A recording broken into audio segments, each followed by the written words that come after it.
Hello, welcome back to my YouTube channel. എല്ലാവർക്കും എൻ്റെ പുതിയൊരു വീഡിയോയിലേക്ക് സ്വാഗതം.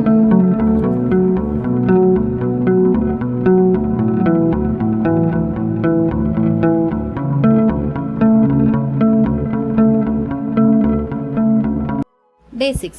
ഇന്നലെ രാത്രി ഞാൻ ഇവിടെ ആയിരുന്നു ടെൻ്റ് അടിച്ചിരുന്നത്. എനിക്ക് ഏകദേശം 500 രൂപയാണ് ടെൻറ്റിനായത്. ഇപ്പം കറക്റ്റ് 6 മണിയുടെ അടുത്തായി. എനിക്കിനി ഇവിടുന്ന് ഒരു 1.5 കിലോമീറ്റർ കൂടി ഉണ്ട് കേദാർനാഥ് ടെമ്പിളിലേക്ക്. അപ്പം ഇതൊക്കെയാണ് അതിൻ്റെ വ്യൂ. നല്ല രസമില്ലേ കാണാനായിട്ട്? നൈറ്റ് ക്യാമ്പ് അടിച്ചെടുത്ത് തന്നെയാണ് കുതിരകളുടെ ബേസ് ക്യാമ്പും വരുന്നത്. നമുക്കിവിടെ വരെ അപ്പം കുതിരകളുടെ സർവീസ് കിട്ടത്തുള്ളൂ. ഇതിന് മുകളിലോട്ട് പിന്നെ നമ്മൾ കയറണമെന്നുണ്ടെങ്കിൽ ഒന്നീ ട്രക്ക് ചെയ്ത് തന്നെ കയറണം, ഇല്ലെങ്കിൽ നമുക്ക് ചുമന്നുകൊണ്ട് പോകുന്ന കൊട്ടയിൽ നമ്മളെ കയറ്റിക്കൊണ്ട് പോകുന്നുണ്ട്. ആ സർവീസും യൂസ് ചെയ്യാം. അതും അല്ലെങ്കിൽ ഇതുപോലെ ഹെലികോപ്റ്റർ സർവീസ്. പക്ഷേ അത് താഴേന്ന് തന്നെയാണ് നമുക്ക് സ്റ്റാർട്ട് ചെയ്യുന്നത്. അതിനാണെങ്കിൽ നമ്മൾ പ്രീവിയസ്ലി ബുക്ക് ചെയ്യാൻ വേണം. സ്ലോട്ടുകൾ വളരെ കുറവായിരിക്കും. സോ മുൻകൂട്ടി നേരത്തെ തന്നെ എടുക്കേണ്ടി വരും. ഞാൻ എങ്ങനെയൊക്കെയോ മുകളിൽ ഇപ്പോൾ വന്നേക്കുവാണ്. എനിക്കൊരു 100 മീറ്റർ കൂടിയേ ഉള്ളൂ ഇനി കേദാർ അമ്പലത്തിലേക്ക്. ഞാനിവിടെ മെയിനായിട്ടിരുന്ന നമ്മുടെ സൂര്യൻ ചേട്ടൻ കാരണം കേട്ടോ. ഇന്നലെ രാത്രി കോച്ചി പിടിച്ച എൻ്റെ കൈവിരലുകളൊക്കെ ഒന്ന് നേരെയായത് ഞാൻ ഒരു 1/4 മണിക്കൂർ ഇവിടെ വെയിൽ കായാനിരുന്നപ്പോഴാണ്. എൻ്റെ പ്ലാനുകളെല്ലാം തെറ്റിയായിരുന്നു. ഇന്നലെ ഞാൻ ഒരു വൈകിട്ടോടുകൂടി ഇവിടെ എത്തും, ടെൻ്റ് അടിക്കും, എന്നിട്ട് ഏർലി മോർണിംഗ് ഒരു 3-4 മണിയാകുമ്പോൾ പോയി ക്യൂ നിന്ന് രാവിലത്തോടെ തൊഴുത് ഇറങ്ങുമെന്നായിരുന്നു വിചാരിച്ചിരുന്നത്. പക്ഷേ അതെല്ലാം ഫ്ലോപ്പായി. ഇനി ഇത് ഞാനിപ്പോൾ എൻ്റെ വായിൽ നിന്ന് പുക പോലൊക്കെ വരുന്ന കണ്ടപ്പോഴത്തേക്ക് അത് ക്യാമറ കിട്ടുമോ അറിയാൻ വേണ്ടിയാണ് ഞാൻ ഈ ഊതിക്കൊണ്ടിരുന്നത്. കുറേ സർവീസുകളുണ്ട് കേട്ടോ. ഹെലികോപ്റ്റർ നമുക്ക് ഗുപ്തകാശി, ഫാട്ട, അങ്ങനെ പല പ്ലേസസിൽ നിന്ന് നമുക്ക് സർവീസ് കിട്ടും. ഇത് IRCTC വഴി നമുക്ക് ചെയ്യാവുന്നതാണ്. ഞാൻ ഓൾറെഡി യാത്രാ രജിസ്ട്രേഷൻ ചെയ്യുന്ന എങ്ങനെയാണെന്നൊരു വീഡിയോ ഇട്ടിട്ടുണ്ട്. അതിൽ നിന്ന് തന്നെ ആ ആപ്പിൽ നിന്നോ അല്ലെങ്കിൽ ആ വെബ്സൈറ്റിൽ നിന്ന് തന്നെ നമുക്ക് ഹെലികോപ്റ്റർ സർവീസും സ്ലോട്ടും എടുക്കാൻ പറ്റുന്നതാണ്.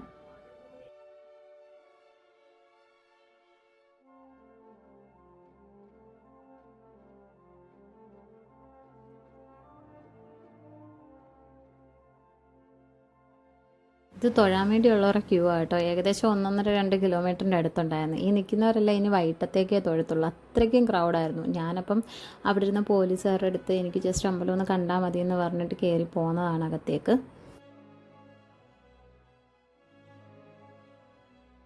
അവിടെ മുകളിൽ കാണുന്ന ടെമ്പിൾ ഭൈരവ ടെമ്പിളാണ്. എനിക്ക് അങ്ങോട്ട് പോകാൻ പറ്റിയിട്ടില്ലായിരുന്നു. കാരണം ബ്രീത്തിങ് ഇഷ്യൂസ് ഉണ്ടായിരുന്നു. അത്ര പൊക്കത്തിൽ കയറാൻ പറ്റില്ലായിരുന്നു. ഇവിടെ പറയുന്നതെന്ന് പറഞ്ഞാൽ കേദാർനാഥ് ടെമ്പിളിൽ വന്നു കഴിഞ്ഞാൽ അവിടെയും കൂടി കയറണം എന്നാണ്. സോ എനിക്കത് പറ്റിയിട്ടില്ല. അങ്ങനെ ഇതായിരുന്നു എൻ്റെ കേദാർനാഥിൻ്റെ ഫസ്റ്റ് വ്യൂ. എൻ്റെ പൊന്നോ, വീഡിയോസും ഫോട്ടോസും ഒക്കെ കണ്ട് വന്നിട്ട് ഇത് കണ്ടപ്പോൾ കിട്ടിയ ഒരു സന്തോഷം ഉണ്ടല്ലോ, അത് പറഞ്ഞറിയിക്കാൻ പറ്റുന്നതിലും എത്രയോ മേലെയായിരുന്നു എന്നറിയോ.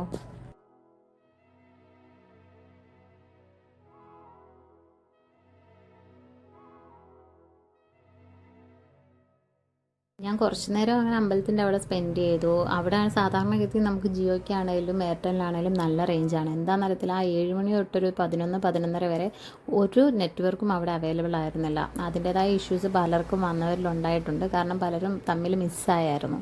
അങ്ങനെയുള്ളവരൊക്കെ പിന്നെ അവിടെ അനൗൺസ് ചെയ്യുന്നിടത്ത് ചെന്നിട്ട് മിസ്സായി അങ്ങനെ ഇങ്ങനെയൊക്കെ പറയുമായിരുന്നു.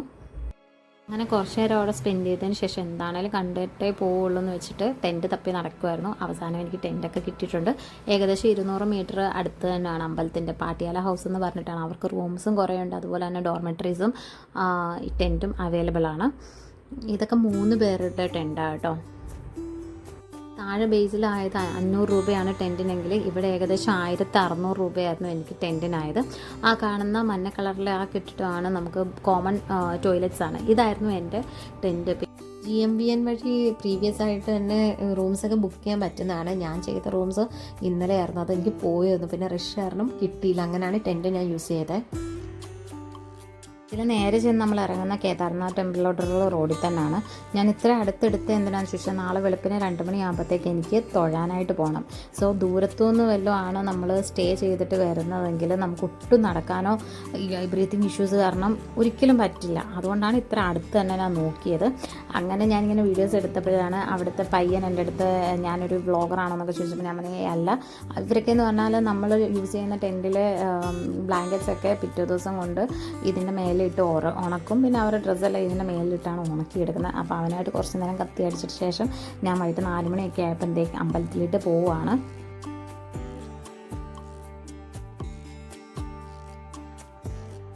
4 മണിയായപ്പോൾ തന്നെ അത്യാവശ്യം നല്ല തണുപ്പായിരുന്നു കേട്ടോ. എനിക്ക് സർവൈവ് ചെയ്യാനുള്ള ഡ്രസ്സൊക്കെ ഇട്ടിട്ട് തന്നെയാണ് ഞാൻ പോയത്. അല്ലേ എന്നെക്കൊണ്ട് ഒട്ടും പറ്റില്ല കേട്ടോ. ഇത് ഗ്ലൗസും എല്ലാം ഞാൻ യൂസ് ചെയ്തിട്ടുണ്ട്. ഇവിടെ നേരെ ഇപ്പം ഇറങ്ങുക, എന്നിട്ട് റൈറ്റിലോട്ട് നോക്കുമ്പം തന്നെ നമുക്ക് അമ്പലം കാണാൻ പറ്റും. ഇവിടെ ഇപ്പോൾ ഏത് സമയമാണേലും ഭയങ്കര തിരക്കാണ്. പണ്ടൊക്കെ എന്ന് പറഞ്ഞാൽ മോർണിംഗ് ടൈം മാത്രമായിരിക്കും തിരക്ക്, രാത്രി അങ്ങനെ ആരെയും കടത്തി വിടാറില്ല. അപ്പോൾ രാത്രിയാണ് തിരക്കില്ലാതെ എന്തെങ്കിലും ട്രെക്ക് ചെയ്യണമെന്നുള്ളവരൊക്കെ വരാറുള്ളത്. ഇപ്പോൾ 24 hours തിരക്കാണ്. ഇത് കണ്ടോ, ആ ടെൻറ്റിനടിയിലൊക്കെ നിൽക്കുന്നവർ ഇന്ന് രാവിലെ തൊട്ട് നിൽക്കാൻ തുടങ്ങിയതാണ് അമ്പലത്തിലേക്ക് ദർശനത്തിന് വേണ്ടിയിട്ട്.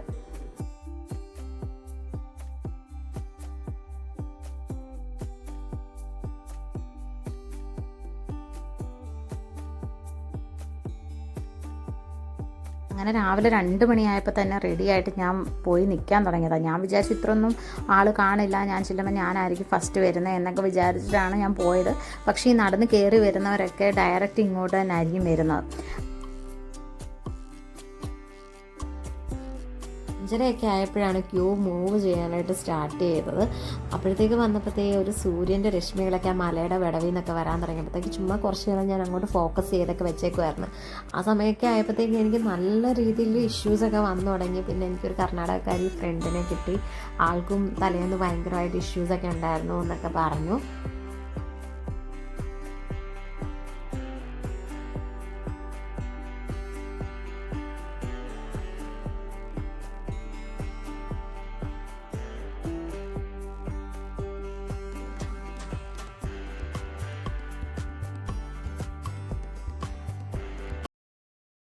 അവസാനം ഒരു 7 മണിയായപ്പോഴത്തേക്ക് ഞാൻ അമ്പലത്തിൻ്റെ അടുത്തേക്ക് കയറാൻ പോവുകയാണ്. ഇതൊക്കെ എന്തിനാണ് കെട്ടിവെച്ചേക്കുന്നതെന്ന് സത്യമായിട്ട് എനിക്കറിയത്തില്ല. അവിടുത്തെ ഐതിഹ്യങ്ങളോ അവിടെ എന്തൊക്കെയാണ് നേർച്ച ചെയ്യേണ്ടത് ഒന്നും എനിക്കറിയത്തില്ല. അവിടെ ജസ്റ്റ് ഞാൻ ഒരു പാക്കറ്റ് വാങ്ങിച്ചു. അതിനകത്ത് രുദ്രാക്ഷവും അതുപോലെ തന്നെ കൂവളത്തിൻ്റെ ഇല, പിന്നെ ഒരു ഗംഗാജലം അങ്ങനെയൊക്കെ ഉണ്ടായിരുന്നു. അതൊക്കെ നമുക്ക് അകത്ത് ചെല്ലുമ്പോഴത്തേക്ക് അവിടെ ഇതിൻ്റെ പ്രതിഷ്ഠയിൽ നമുക്ക് ഒഴിക്കാൻ പറ്റും. അങ്ങനെ തൊഴുതൊക്കെ ഇറങ്ങിക്കഴിഞ്ഞപ്പോൾ വീണ്ടും ഇതുപോലെ നല്ല സീൻ കണ്ടപ്പോഴത്തേക്ക് ഞാൻ വീഡിയോസൊക്കെ എടുത്ത് കുറച്ച് നേരം നിന്നു. ഇന്ന് ഏകദേശം ഒരു 10-11 മണിയാകുമ്പോഴത്തേക്ക് ഞാൻ താഴേക്കുള്ള ട്രെക്കിംഗ് സ്റ്റാർട്ട് ചെയ്യും. ഇന്നിനി ഇവിടെ ഞാൻ പോകുന്നത് ഋഷികേശിലേക്കായിരിക്കും. നാളത്തെ എൻ്റെ വീഡിയോയിൽ ഋഷികേശിലേക്കുള്ള ട്രാവലും അതുപോലെ തന്നെ ബെഞ്ചി ജമ്പും റിവർ റാഫ്റ്റിങ്ങും ഒക്കെ ഉണ്ടാവും. സോ ഈ വീഡിയോ എല്ലാവർക്കും ഇഷ്ടപ്പെട്ടിട്ടുണ്ടെങ്കിൽ എൻ്റെ ചാനൽ സബ്സ്ക്രൈബ് ചെയ്യുക, ബെല്ലൈക്കൺ ക്ലിക്ക് ചെയ്യുക, ഓൾ എന്ന് പറഞ്ഞ ബട്ടൺ ഇനേബിൾ ചെയ്യുക. So by.